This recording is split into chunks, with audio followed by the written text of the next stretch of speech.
신약 성경 321쪽 있습니다. 다 함께 읽도록 하겠습니다. 시작. 그러므로 나의 사랑하고 사모하는 형제들, 나의 기쁨이요 면류관인 사랑하는 자들아, 이와 같이 주 안에 서라. 내가 유오디아를 권하고 순두개를 권하니 주 안에서 같은 마음을 품으라.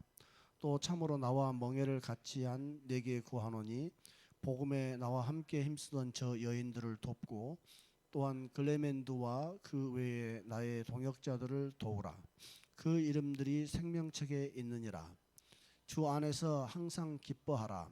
내가 다시 말하노니 기뻐하라. 너희 관용을 모든 사람에게 알게 하라. 주께서 가까우시니라. 아무것도 염려하지 말고 다만 모든 일에 기도와 간구로 너희 구할 것을 감사함으로 하나님께 아뢰라.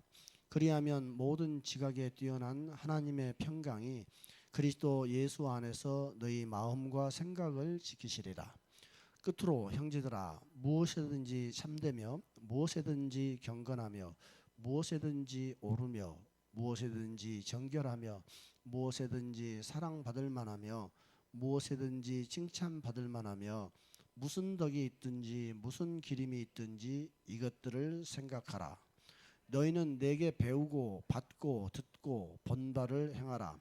그리하면 평강의 하나님이 너희와 함께 계시리라. 아멘.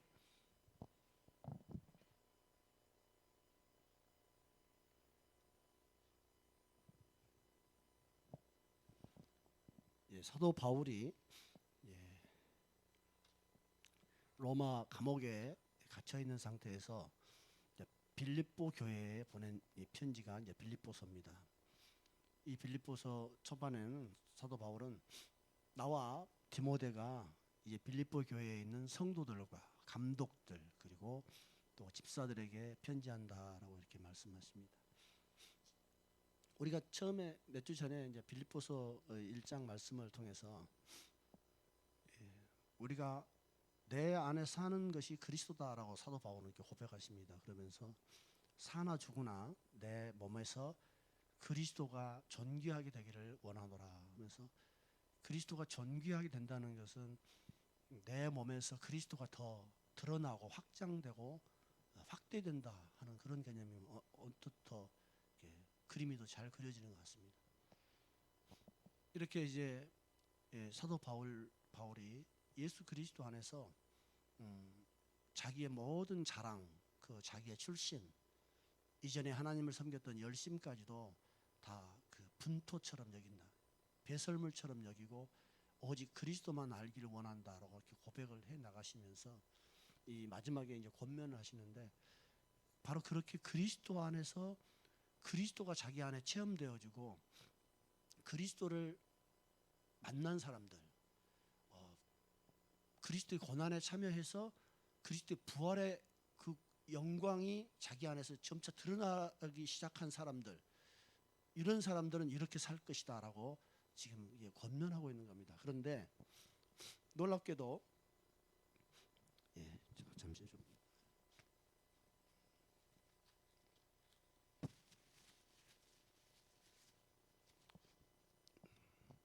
놀랍게도 이 4장 2절에 보면 이런 말이 나옵니다.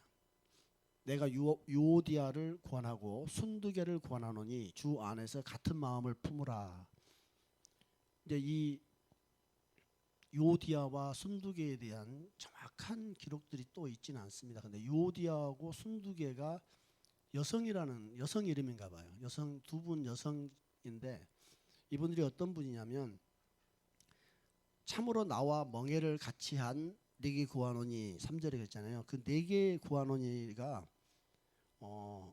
편지를 쓰기는 빌립보 교회 성도들하고 감독 그다음에 집사분들한테 보낸 편지인데 여기서는 참으로 나와 멍에를 같이 한 네게 구하노니 이게 네게라고 하는 네가 누군지가 명확하지는 않는데 에바브로디도라고 하는 그 하나님의 청성된 일꾼이 있었답니다. 에바브로디도라는 이분은 빌립보에서 로마의 감옥에 있는 사도 바울을 면회를 가기 위해서 지금으로 따지면 뭐 배로 육지로 하면은 뭐 한 2,100마일 정도니까 1마일이 1.6km 정도 되잖아요. 그러니까 1.5로 생각하더라도 3,000km를 넘게 그 2000년 전이니까 교통수단이 있다 해도 뭐 우마차 외에 뭐가 있었겠습니까? 근데 그 3,000km가 되는 그곳을 찾아가서 사도 바울을 면회하고 사도 바울에게 교회에서 모은 그 헌금을 전달했던 분인 것 같아요. 근데 이분이 인터넷 보니까 이렇게 몸이 안 좋아서 아팠습니다. 그래서 다시 회복해서 겨우 이제 빌립보 교회로 다시 돌려보내는 과정이고 그랬는데 아마 빌립보서 자체를 이 에바브로 디도편에 보냈는지도 모르겠습니다. 그런데 이 그 에바브로 디도한테 말하고 있는 건지 아니면은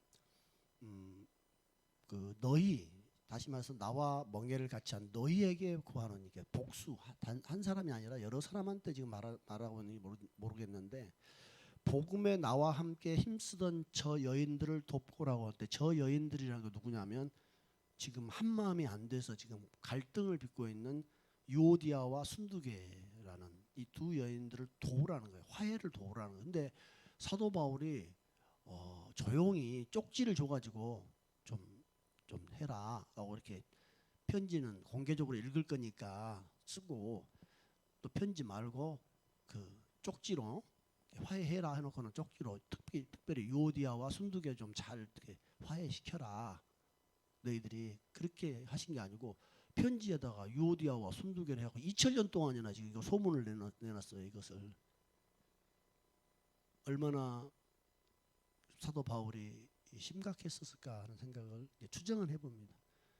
더구나 그 빌립보 교회는 소아시아의 그 터키 땅 이쪽에 복음 전도하는 것을 성령께서 막으시고 유럽으로 가라 해서 마게도냐로 넘어가서 이제 그 유럽의 첫 바울이 2차 전도 여행 때 선교 여행 때 세운 교회라고 합니다. 그러면 얼마나 바울의 사랑이 있었겠습니까? 그 성경 읽어보면 그 자주장사 루디아라고 하는 분이 이곳에서 처음으로 예수님을 영접해가지고 자기가 모은 부 그것으로 이제 교회를 섬겼던 것 같아요. 다른 모든 사람들이 복음을 전할 때 외면했지만 이 자주장사 루디아의 마음을 주님이 감동하셔가지고 복음을 받아들이게 했습니다. 그 빌립보 교회의 교인들이 사도 바울이 감옥에 갇혀 있는데 자기의 지도자가 감옥에 갇혀 있는데 싸우고 있는 거예요. 그리고 또 이 교회를 보면 사도 바울과 함께 클레멘드와 그 외에 나의 동역자들을 도우라. 이게 이 유오디아와 순두계, 클레멘드 그 외의 동역자들 지금 빌립보 교회는 이렇게 어떤 한 사람의 지도력에 의해서 이끌려간 것이 아니고 사도 바울과 함께 멍에를 같이 맸다는 거. 소 멍에를 옛날에 요즘에는 멍에를 안 맵니다만 보지 못합니다. 소 한 마리를 갖고 우리는 농사를 짓잖아요. 그러나 그 이스라엘 땅에 옛날 그림 보면은 소가 결이라고 하는 결이라는 한 두 마리가 이렇게 쌍으로 이렇게 줄을 맞춰야 되니까 멍에가 한 멍에를 두 마리가 메고 있는 거죠. 옛날에 뭐 말도 이렇게 두 마리씩 이렇게 말을 세우지만은 되게 말은 멍에 자체를 이렇게 따로 매는 건 아니고 그냥 줄로 이렇게 하고 있잖아요. 근데 멍에를 이렇게 길게 매면 한 멍에를 매니까 이제 줄을 맞춰서 딱 소들이 일을 할 수 있잖아요. 그러니까 한 멍에를 맨 동역자들이에요. 그러니까 사도 바울이 권하고 사랑하고 가르치고 자기를 내어주고 막 그랬지만 정말 이 동역자들과 함께한 교회였습니다. 절대 사도 바울이 주도하거나 주관하지 않았어요.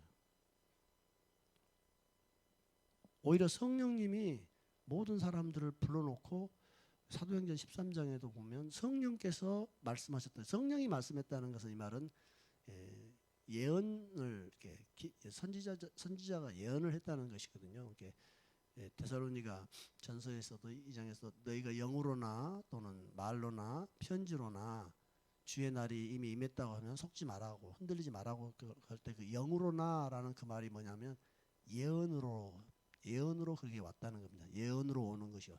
영으로나 말로나 편지로나. 그러니까 예언은 말로 전하기도 하고 또 편지로 써서도 전할 수도 있어요. 예언 자체를. 그러니까 그때 영으로나 하는 것은 영으로 하는 건 도대체 뭐냐? 예언입니다. 예언 감동의 예언으로 온 것들을 영어로 하는 거죠. 그러니까 이 사도 바울이 이렇게 그리스도 안에서 동역했던 이들 그 사도행전 13장에서도 그들이 함께 기도하고 한 마음이 돼서 기도할 때 예언이 임한 겁니다. 바울과 사울을 따로 세워서 보내라. 이렇게 선교를 이렇게 시작하게 한 거죠. 그렇게 이렇게 동역했던 이들이 그 이름들이 생명책에 있다라고 사도 바울은 단언합니다. 사도 바울이 그 이름이 생명책에 있다라고 이렇게 말하는 겁니다. 고린도후서에서 사도 바울은 어떤 한 사람이 삼층천에 갔다라고 말하는데 본인의 이야기를 이렇게 말씀하신 겁니다. 그러면 본인이 그분이 하늘에서 주의 은혜로 그 영의 깊은 높은 곳에서 하나님의 뜻을 보고 하나님의 계획을 보셨겠죠. 그런데 이 동역자들이 앞으로 생명책에 기록될 자다 하지 않고 그 이름이 생명책에 있다라고 이렇게 말씀하십니다. 확신을 하는 겁니다. 누가복음 10장 17절에도 주님께서는 이렇게 말합니다. 제자들이 갔다 와서 70인의 제자들이 주여 우리가 놀라운 일을 보았습니다. 복음을 전하러 나가서 주의 이름으로 귀신을 꾸짖으니 귀신이 복종하다이다. 이렇게 말하니까 내가 안다. 하늘에서 사단이 번개처럼 떨어진 것을 내가 보았노라 하면서 그러나 너희가 귀신을 내어 쫓는 것으로 인하여 기뻐하지 말고 너희 이름이 생명책에 기록된 것으로 인하여 기뻐하라 라고 이렇게 말씀하세요. 주님은 생명책에 기록된 것을 너희도 알 수 있다 이렇게 말하는 겁니다. 예수 그리스도의 이름으로 귀신을 내어 쫓았던 그들은 사실은 귀신을 내어 쫓는 그 기쁨보다도 너희가 생명책에 기록되어 있는 사실을 알아라라고 주님이 이렇게 말씀하세요. 사도 바울도 그의 동역자들한테 앞으로 우리는 생명책에 기록될 겁니다. 이 정도의 어떤 가능성을 놓고 이야기한 게 아니고 생명책에 이미 있다라고 말씀하세요. 우리는 확인도 할 수 없으면서 나중에 보증도 해줄 수 없으면서 여러분 구원받았습니다라고 말할 때도 있지만 사도 바울은 그 이름들이 생명책에 있다는 이 말은 너무나 분명한 하나님께 올림받아서 확인했을 가능성도 있어요. 그러니 사도 바울이 말한 것처럼 그의 동역자들을 보고 생명책에 이미 있다는 겁니다. 요디아와 순두계조차도 그의 이름이 생명책에는 아직 있을 수도 있어요. 성경에는 그 이름이 희미하게 지워질 수도 있다. 주님이 지우시면 지우시는 거죠. 그러나 주님께서는 결코 자기에게 온 자를 버리지 아니하겠다고. 그러니까 우리가 스스로 주님을 버리게 되는 경우가 있습니다. 유오디아와 순두계는 생명책에서 이름이 빠지는 정도는 아니고 조금 주님을 애를 먹이는 상태인 겁니다. 그래서 이들이 같은 마음을 한 마음을 품으라고 지금 사도 바울이 편지로 지금 권하고 있는 겁니다. 그러나 얼마나 사도 바울이 이들을 사랑했는지 나의 사랑하고 사모하고 보고 싶은 형제들 나의 기쁨이면서 내 면류관이다. 사도 바울은 그들을 기쁨이라 생각했고 당신의 면류관이라고 그 빌립보 교회의 동역자들 그렇게 생각했습니다. 아마 빌립보 교회의 그 에바브로디도라는 분이라든가 다른 동역자들도 사도 바울은 당신들의 기쁨이었을 것이며 자랑이었을 것이고 또 면류관이라고 생각하고 보고 싶었고 사랑했을 겁니다.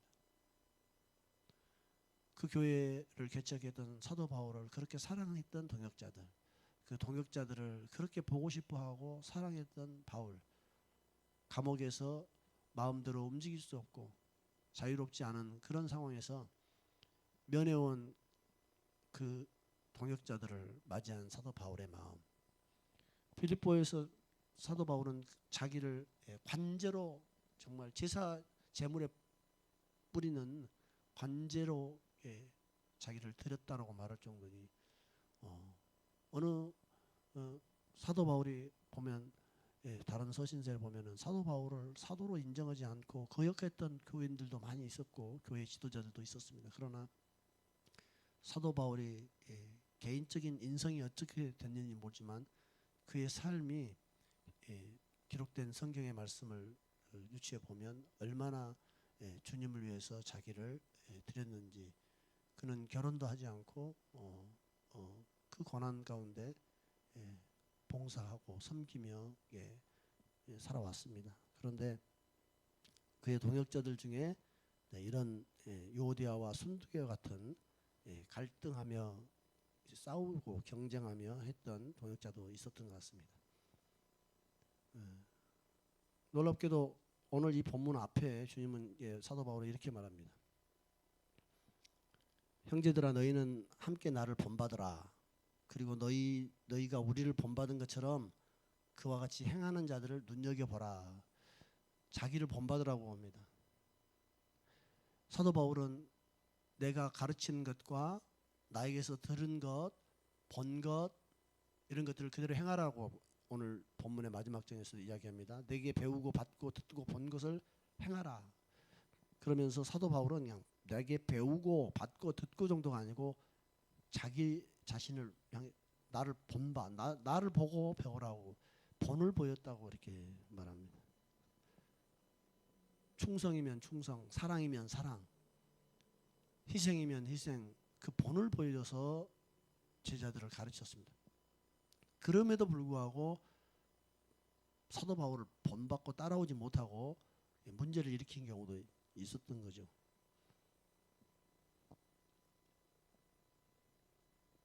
우리가 정말 많이 알고 저도 큰 위로를 받았던 말씀이 오늘 4장 6절에 나온 이 말씀입니다. 저는 마음에 두려움이 있고 염려가 있을 때 이 말씀을 하나님의 말씀으로 받아 그 두려움을 내어 쫓기도 합니다.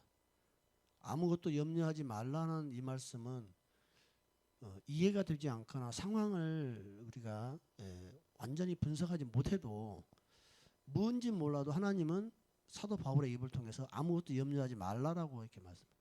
그러면 이 말씀에도 불구하고 염려를 하는 것은 하나님의 말씀을 신뢰하지 않는다는 차원을 넘어서 속는 단계까지 가 있는 거예요. 염려할 것이 아닌데 염려하고 있는 상태. 우리는 그 염려가 안 할 수 있냐? 그럼 무책임할 수 있냐라고 지적하고 말합니다. 근데 누가 뭐라고 해도 염려하고 걱정하는 것은 하나님이 말씀하시는 것을 신뢰하지 않는 것일 뿐만 아니고 지금 완전히 실체하고는 다른 생각을 하고 있는 것일 수 있다. 이런 생각이 들어요. 분명히 내가 보고 내가 생각하고 내가 예측해보고 내가 따져봐도 이건 염려거리가 아닐 수 없는 것인데 그렇게 염려하지 말아야 된다는 것은 무슨 이유일까 이런 생각도 해봅니다. 그런데 또 세월이 지나고 보면 지금까지 살면서 어릴 때부터 나이 들 때까지 염려와 근심 때문에 마음이 불안하지 않은 적이 한 번도 없었는데 별일 없이 다 지나갔던 것 같아요. 결과를 알고 나면 한 달 뒤, 1년 뒤를 알면 차라리 그냥 마음 편하게 그냥 갈 텐데 우리는 항상 그 닥쳐오는 것 때문에 불안해하고 염려할 수밖에 없는 그런 짐들을 가지고 있습니다. 그런데 이 말씀을 보면서 염려하지 말고 아무것도 염려하지 마라. 몇 개 아주 좀 심각한 거 요것은 빼고 대체로 염려하지 말라가 아니고 아무것도 염려하지 말고 뭐 영적인 것은 염려하지 말고 현실적인 것은 네가 좀 챙겨라 뭐 이것도 아니고 아무것도 염려하지 말고 다만 어떤 몇 가지 일만 기도하고 간구해라가 아니라 모든 일에 기도하고 간구로 해라. 그 대신에 네가 구할 때는 불안한 마음으로나 답답한 마음으로 구하지 말고 감사함으로 구해라. 감사함으로 하나님 앞에 그냥 말해라. 털어놓아라. 아뢰라. 그러면 모든 지각에 뛰어난 하나님이 하나님의 평강이라고 했는데, 모든 지각에 뛰어난 하나님의 평강이라는 것은 모든 지각 능력으로도 알 수 없는, 그 모든 지각 능력으로도 측정할 수 없는, 인간의 머리와 능력과 무슨 계산으로도 측량할 수 없는 하나님의 평강이 있거든요. 하나님의 주시는 평강인데, 사실은 하나님 자신이 사실은 우리를 지켜주시는데, 그 어떤 식으로 지키냐면 평강이 이제 임한다는 겁니다. 그래서 그 평강이 임하는데, 그 평강이 통로가 있다는 거예요. 그리스도 예수라는 분, 우리를 대신하여 무슨 일을 하신 그분, 그 예수 안에서 우리의 마음과 생각을 붙잡아 주신다는 거예요. 지켜주신다는 거예요. 병이 들었거나 부도가 났거나 빚을 졌는데 갚을 돈이 없거나 지금 집이 경매로 떨어질 상황이 되었는데 마음이 평강해버리면 괴로움이나 걱정이 있을 수 없는 거죠. 문제는 평강하지 않다는 거예요. 사실은 대한민국 같은 나라에서 엄밀히 따지면 작정하지 않으면 굶어 죽을 수도 없는 것이 대한민국입니다, 사실. 그런데 문제는 아직도 여전히 많이 가지고 있고, 그런데도 불안합니다. 여전히 많이 손에 쥐고도 염려할 수밖에 없는 우리들. 그런데 주님은 그 모든 일에 하나님께 아뢰라. 그러면 하나님의 평강이 너희 마음과 생각을 지키신다는, 그 지킨다는 말은 뭔가로부터 보호한다는 말인데, 반대로 보호한다는 개념과 함께 이런 것도 있습니다. 마음과 생각이 그 평강으로 풍성하게 넘쳐나 버려요. 바로 그럴 때 하나님께서 우리를 지키시는 방법이 이겁니다. 이 하나님이 우리의 마음과 생각을 흔들리지 않게 지켜줌으로 인해서 그 어려움과 환난과 고난도 능히 이겨낼 수 있는 힘이 되는 겁니다. 사도 바울이 사실 그걸 본을 보여주셨어요. 헐벗고 굶주리고 매를 맞고 돌에 맞고 배가 여러 번 파손되기도 하고 강도도 만나고 배신당하기도 하고 사기당하기도 하고,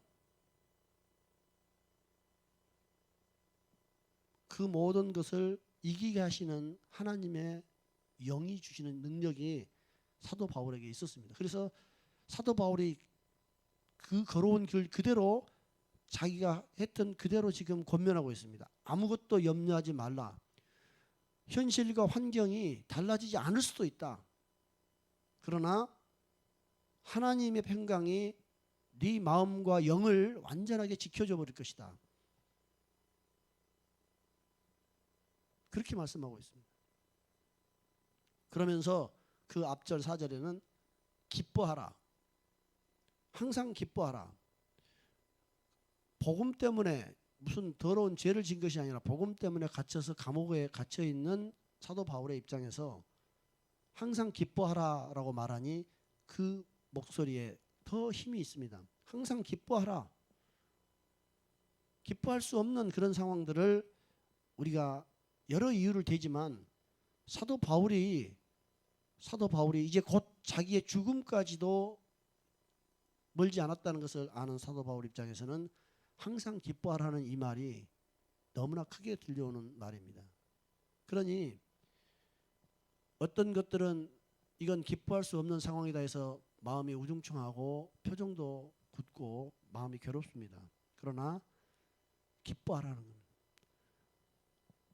뭐 때문에 기뻐하지 못하냐면 내가 너무 잘 알기 때문에. 이거 병신되기 싫으니까. 이건 내가 뻔히 아는 거 당하기 싫으니까. 속기 싫으니까. 나 이용당하기 싫다. 이용당하는 것이 너무나 자존심 상한다 하기 때문에 속이 뻔히 보인다. 그런다면 기뻐할 수 없는 겁니다. 어떤 관계와 상황 속에서도. 그런데 주님이 그게 아무것도 아니다고. 무슨 말씀이냐면 사도 바울은 그 앞절 오늘 본문 앞에 뭐라고 말하냐면 내가 여러 번 너희에게 말하였거니와 이제도 눈물을 흘리며 말하노니 여러 사람들이 그리스도의 십자가의 원수로 행하느니라. 그들의 마침은 멸망이요 그들의 신은 배요 그 영광은 그들의 부끄러움에 있고 땅의 일을 생각하는 자라. 이게 무슨 저주받고 대단한 사람 아닙니다. 이게. 교회 안에 사실은 교회 안에 그게 종직자일 수도 있고 지도자일 수도 있고 누구일 수도 있습니다. 겉보기에는 멀쩡한데 그가 십자가의 원수로 행하고 있습니다. 주님은 그렇게 정확하게 분별하셔요. 그러나 그것 때문에 마음이 아프고 괴로울 때 기뻐하라. 그거 아무것도 아니다. 우리의 시민권은 하늘에 있는 것이다. 교회 안에서 일어나는 다툼들, 세력 다툼들, 권력 다툼들, 권한 가지고 싸우는 것들 그거 웃어버려라. 너희의 시민권은 하늘에 있다. 그건 지금 땅의 일이다. 지금 땅의 일 갖고 힘쓰고 있는 것이다. 십자가의 원수요 그 끝은 멸망이며 사실은 그는 나를 섬기는 것이 아니라 자기 배를 섬기고 있는 것이다. 하나님이 이렇게 말씀하세요. 그러니 너는 그런 자가 아닌 것을 기뻐하라. 네가 그런 자가 아니고 뺏기는 자가 되고 잃어버린 자가 되고 이용당하는 자가 된 것을 인하여 기뻐하라.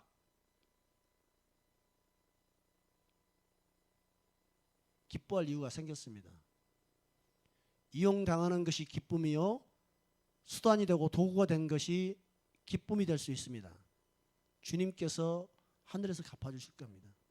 그리고 그것은 땅의 일을 생각하고 사실은 하늘의 일로 가려서 땅의 일을 하고 있는 그 모든 것은 다 벌거벗겨집니다. 하나님의 말씀은 영과 혼과 관절과 골수를 찔러 쪼개는데 마지막 날에는 모든 것을 벌거벗겨 버린다고. 그 말씀이.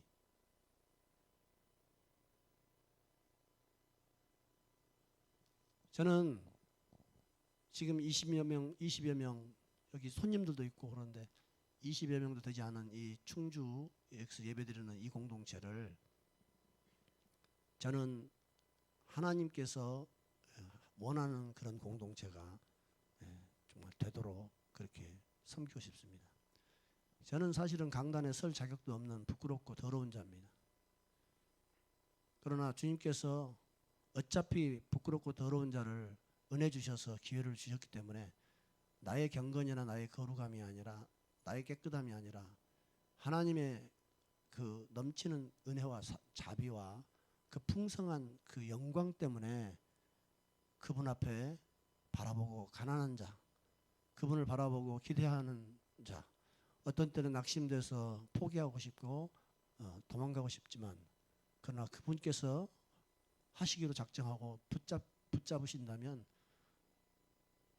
그 일이 이루어질 거라고 생각합니다. 오늘 사도 바울이 이렇게 말합니다. 항상 기뻐하라.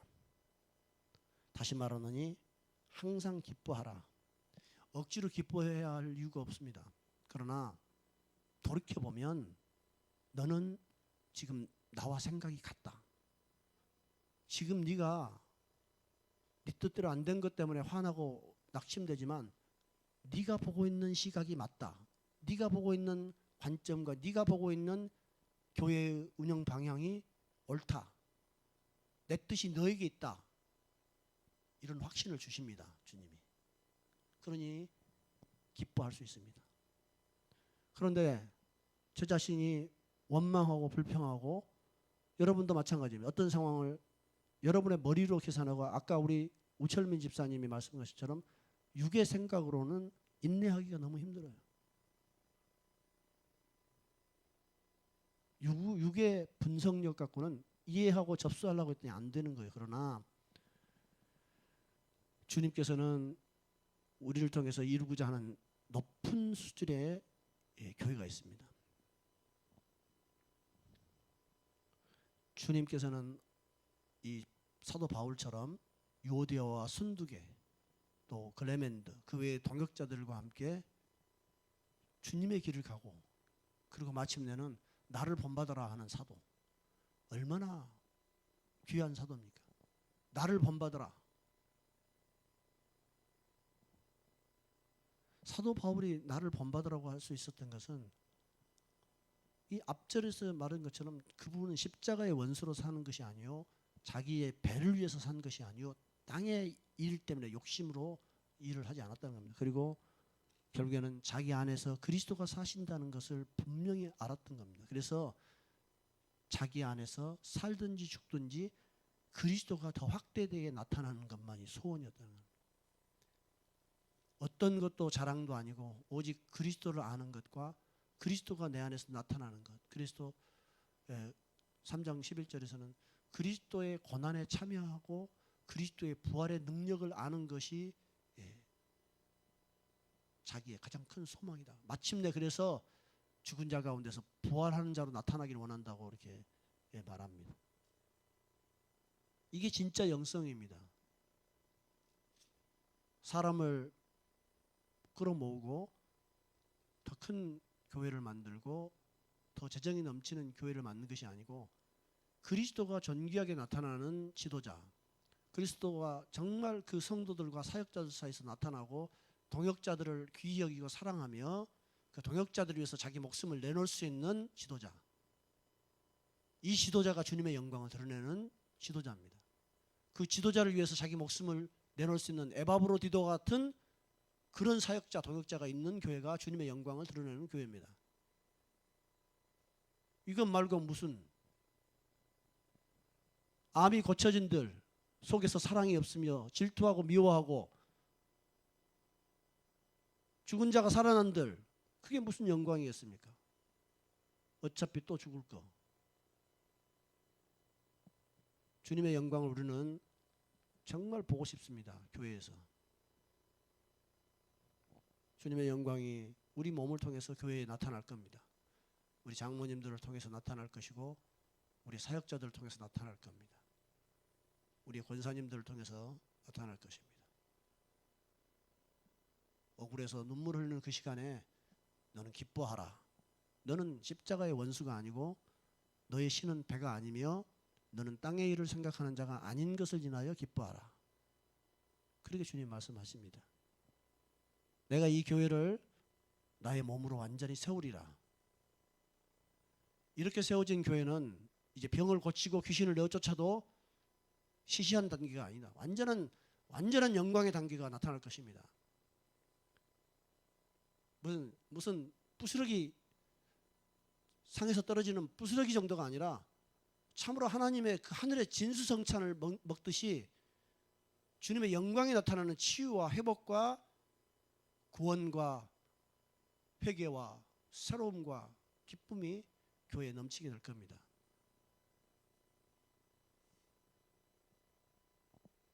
그러니 나를 본받으라 하신 사도 바울을 우리는 생각해 봅니다. 사도 바울이 어떤 삶을 살았는가를 보는 겁니다. 자기를 내놓는 것, 교회를 위해서 내놓고 그리스도를 위해서 자기의 모든 것을 내놓는 이분을 생각하면 우리가 외로워해야 할 필요가 없습니다. 또 우리 가운데 자기를 그렇게 내놓는 사람들을 우리는 얼핏 봅니다.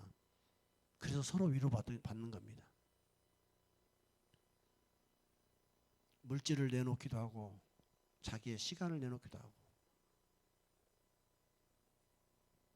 기도로 사역을 통해서 교회를 섬기고 있는 그 모든 시간들, 모든 그분들의 그 희생과 노력이 바로 정말 아름다운 교회를 만들어가는 과정이라고 생각합니다. 땅의 일 때문에 땅에 보이는 문제로 인해서 우리의 눈이 잠깐씩 현혹될 수도 있습니다. 그러나 우리 주님께서는 더 높은 단계를 기대하고 계십니다. 너의 시민권은 하늘에 있다. 그리고 너는 나의 종이다. 너는 나의 동역자다. 너는 나의 사랑하는 딸이다. 너는 나의 사랑하는 아들이다. 유오디아와 순두계의 이름을 내가 적어놨다. 유오디아와 순두계는 참으로 멀리 보지 못했다. 한 마음을 품고 동역하며 사랑하는 그 기쁨을 누릴 수 있는데도 불구하고 그렇게 했다. 그분들이 어떤 분인지는 모르나 차츰 복음을 위해서 애쓰긴 애썼어요. 그런 부분들에 대해서 사도 바울은 안타깝게 생각합니다.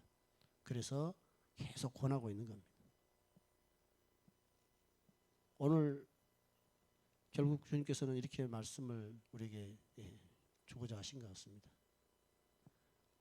사도 바울의 본을 우리가 받아야 되지만 사도 바울 같은 삶을 이렇게 사는 그런 지도자를 이렇게 만난다는 것은 행복한 겁니다. 사도 바울이 온전치 못했을지라도 그는 자기의 이익을 위해서 살지 않았던 분입니다. 자기를 완전히 교회를 위해서 불살랐던 분입니다. 그런 사랑을 본받고 싶습니다. 완전한 자랑거리로 삼지 않고 왼손으로 오른손으로 한 일을 왼손이 알지 못하게, 그러면서 교회를 사랑하는 이 사도 바울을 우리는 본받고 배우며 살아갈 겁니다. 그러면 사도 바울이 말한 대로 하나님이 우리와 함께 계실 겁니다. 그 하나님은 평강의 하나님이십니다. 절대 이 평강은 우리를 무너뜨리지 못하게 우리를 지켜줄 겁니다. 다 빼앗겨도 다 무너져도 이 하나님이 우리와 함께 하시면 우리는 승리하는 겁니다. 우리는 행복한 겁니다. 우리는 반드시 천국에서 기뻐 웃고 또 너무 감사해서 울게 될 겁니다. 주님께서 우리의 영혼을 오늘 이렇게 축복하십니다. 몸이 불편하신 분들이 계십니까? 삶에 걱정거리가 조금 있습니까? 우리 주님을 이 시간에 바라봅니다. 그 삶의 문제, 그보다 더 크신 우리 주님, 그 걱정거리와 그 다툼거리보다 더 크신 우리 주님의 사랑, 주님의 사랑을 바라보면 이제 주님께서 그 주신 평강이 우리 마음과 생각과 영을 지켜주십니다. 우리 영이 힘과 권세를 가지면 이 땅의 모든 것은 주의 이름으로 선포하고 명령할 수 있습니다. 그러므로 여러분 안에 있는 모든 염려와 근심은 이 시간에 다 파쇄될지어다. 여러분 안에 있는 모든 죽음과 고통과 두려움과 갈등들은 이 시간에 다 소멸될지어다. 여러분 안에 있는 모든 원망과 불평들은 다 이 시간에 불타버릴지어다. 재정적인 모든 막힘들도 이 시간에 다 길이 뚫릴지어다. 오직 주님을 향한 감사와 찬양이 넘쳐나게 될지어다. 기도하겠습니다.